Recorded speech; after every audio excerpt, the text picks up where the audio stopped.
one of the newest pieces is a Zhiyun gimbal system. It's electronic. When it's balanced right and calibrated and updated, all things that I don't think it is right now, but you're welcome to fire it up, and Joey and I, Joey was wanting to tinker with it a little more than I wanted to, but it's not to say that these aren't really cool and what they're capable of. You can actually, with this system, when we have it all set up right, you can actually sync in your camera and push stop and start and record and stuff from down here with your thumb. The whole thing can be operated from your thumb. It's trying to do stuff right now, but we need to. It also is its own computer in a way, so it needs updated and it needs calibrated for weight. And every time you change out lenses, every time you alter something, you might have to rebalance and possibly recalibrate. So you have to be thinking a lot.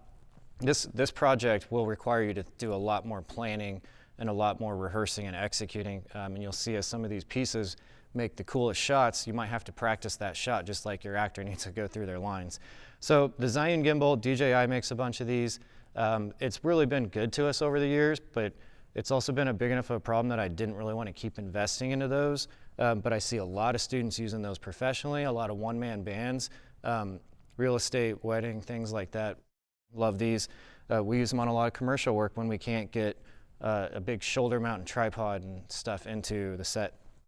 So this is the new version of some of the older gimbal systems that can all be balanced and manipulated without any electronics, but you're using really old school techniques where you just get everything calculated right. It takes a lot of planning. You don't want to do this when your actors are on their way. If you're going to utilize something like this, we have a few versions of these. Also something personally myself, and a lot of it's your own taste and your own style, that I stay away from because I like to change lenses around a lot. And every time you switch from like a 35 to a 50, you might have to rebalance everything. When done well by a very talented cinematographer, you can run upstairs, you can do all sorts of really cool stuff, and it's just real smooth, real fluid. Think David Fincher type style. Staying in that same realm, this is one of our multi-tools. In like 2013, this was product of the year, and we have 2 of them because of such, but they don't get used as much. They're pretty cool when you're out trying to figure out some on your own. You can adjust the weights down here with an Allen wrench. It's a little gimbal system, but you can lock that off. This is why I bought one. You can lock that off, have it more steady, and get a stable shot. They both used to have a monopod attachment. That was a cheaper version, and so I don't think any of those has survived over the years. But they can be changed into a lot of situations. So you can alter it so that you can have kind of a tabletop look or a low-down look. I like this type of gimbal or monopod type feel where I can get multiple hands on it. This can be extended out. They can do a lot of stuff with them, but yeah, I don't think they make those anymore. Kind of a cool piece though. This is one of our nicer, kind of sticking back into the monopod era. You shouldn't go on set without at the very least a nice little monopod. This is a nice version. It has a video head that can swivel and tilt up and down. So a video monopod is what that would be more described as, versus a photography one where you're kind of stuck and you're just getting stability. It will go way high. I think it goes higher than I am tall. I think it's over 6 feet. This may not be the one. Now I see this all the time, and please, please, please, these are not legs to leave it on, to just walk away from. It's not a tripod. This is just for extra added stability. So they can be adjusted too to go a little flatter, or you can be a little taller, and then it all folds up real nice. These are great. These are great pieces that when a student's like, what's something I should buy early on? Something like this is like $100, and you're going to use it all the time. While you're in the program, take advantage and use ours. But this is some of those early purchases that you won't regret, like some of the ones I made 15 years ago. But yeah, a nice little stable monopod. I really like these. I've been using them a lot. Now we have way cheaper versions that you can get for like 10, 15 bucks, if you get them on Amazon or at Walmart. And these are great. I mean, they're not gonna last forever. This one is about 60, and it's solid. Like I use it as a hiking stick half the time. But you can't adjust the top for anything specific. So if you're doing video, you're going to still be moving up and down. And it's not going to be quite as cinematic, but it does. It's better than nothing at all. This thing, I don't exactly, Joey, what would this even be called? It's just like it clamps onto your shoulder. And so if you're going for this like unique kind of point of view shot, or in Joey's case, he could put it on his shoulder and wheel around with that. It's like a single arm shoulder mount. It can be slightly adjusted depending on your situation. It does have 3 attachments that you can move things around a little bit. I don't know, for me, I think it'd be kind of cool if you were like trying to do a point of view perspective, which we get a lot of when we do this assignment around Halloween. A lot of chases and things like that. So yeah, we only have 2. I don't even know what it's called. It just says CamCaddy is the brand. So one of those, it folds up nice. One of those cheap Amazon purchases we decided to try out last year. Staying in some of the really specific stuff, we have these suction cups that actually will go to usually the hood of your car, roof of your car, those kinds of things. Last year we were able to do a demo out there because it wasn't quite so cold. You want it to be nice weather for these. You need your car clean. We can set up and do a demo sometime when it's a little nicer out. Really cool shot, but the gimbal or the head can only take so much weight, so you got to stay to a smaller camera like what you guys use, G85s, GoPro type size, for that to not swivel around. We definitely had shots ruined off of not real high speed shots, and it was just because the weight of the camera and the lens was probably just a little bit much. I would say 3 pounds is probably a rough estimate on a max for that. And we have a couple different versions, a couple more over there. But it's one of those things that you're not going to use except for really specific vehicle shots. This GoPro has a magnet. I was trying this on my truck this last week, and I wouldn't probably go more than like 30 miles an hour. I don't think it could handle much more than that. But these are really unique shots, and it's better than climbing out on the hood of your car. The GoPros give us a few unique advantages. We can put them in unique spots. We can put them on ourselves, we can put them on our head. This one comes with a little tripod / handle, and it also can record and charge the GoPro too. So if you need a very specific, unique shot, you might need a unique action camera or some piece to go with it too. And we have a handful of those. So let's see what's next. A tiny little slider. We don't have a big slider right now that's functioning, but getting these shots that are really smooth, really unique. If you had a smaller subject like Tristan doing stop motion, these can be hooked up to a motorized device that is capable of being motorized so that you can get it really smooth. There's a lot of different ways to do DIY stuff like that too. We have a handful of these lightweight shoulder mounts. They work great. Ethan, weren't you using this for that wedding the other day? Like this same one? Again, another piece that is not expensive at all, that if you were gonna purchase something early out of the program, something lightweight like this is really just gonna up your production value quite a bit.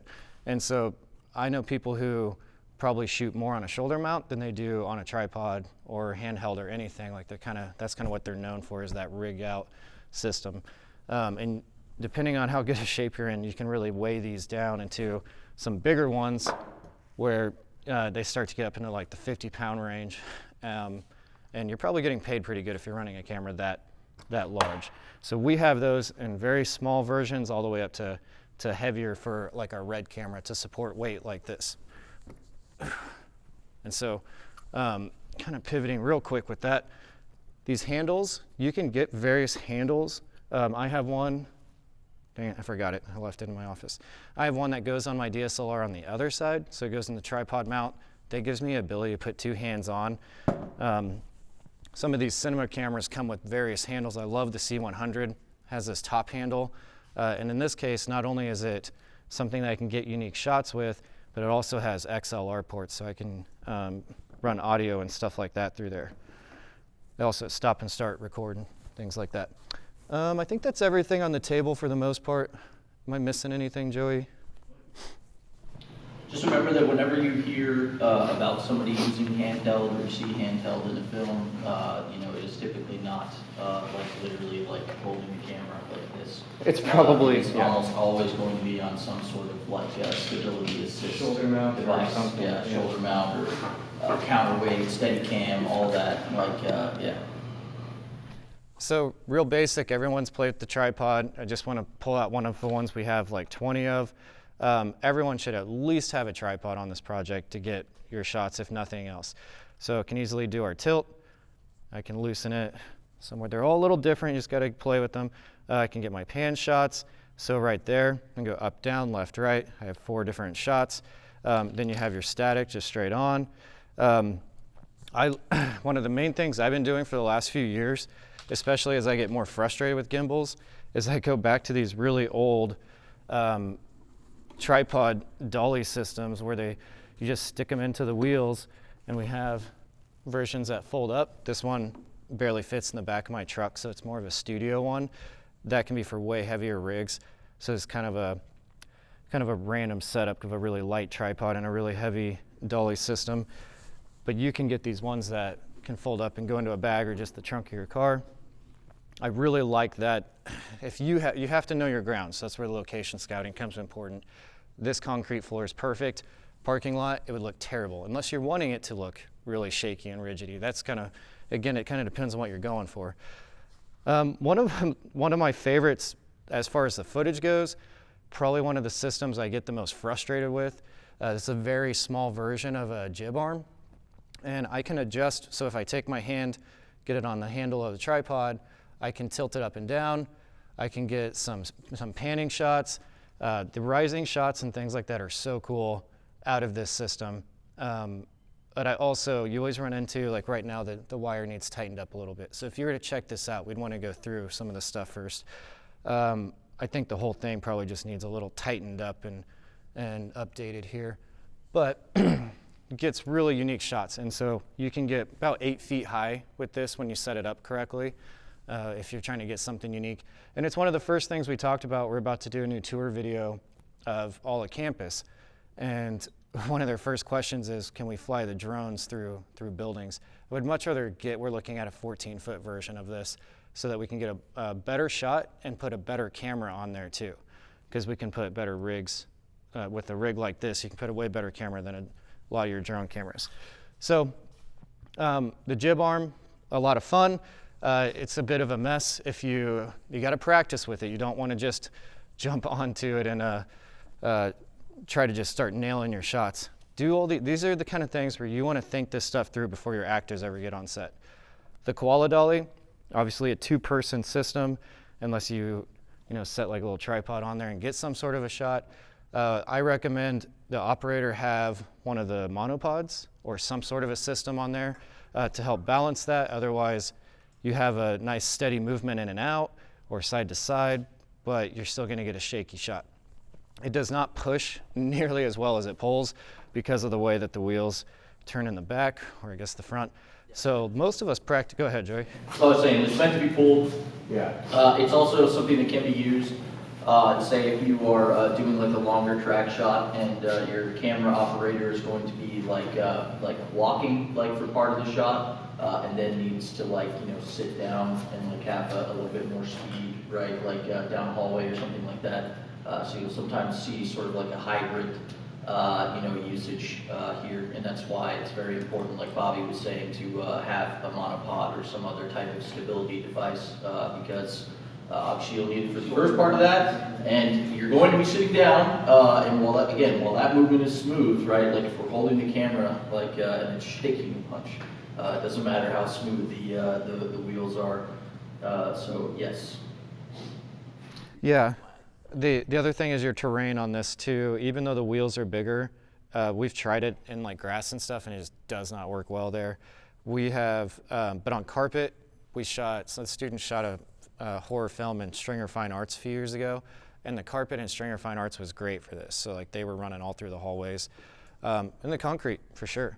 We have, the only other thing is behind you guys, we have the Dana dolly. That's the big one with the skateboard wheels on the pipes and the C-stands.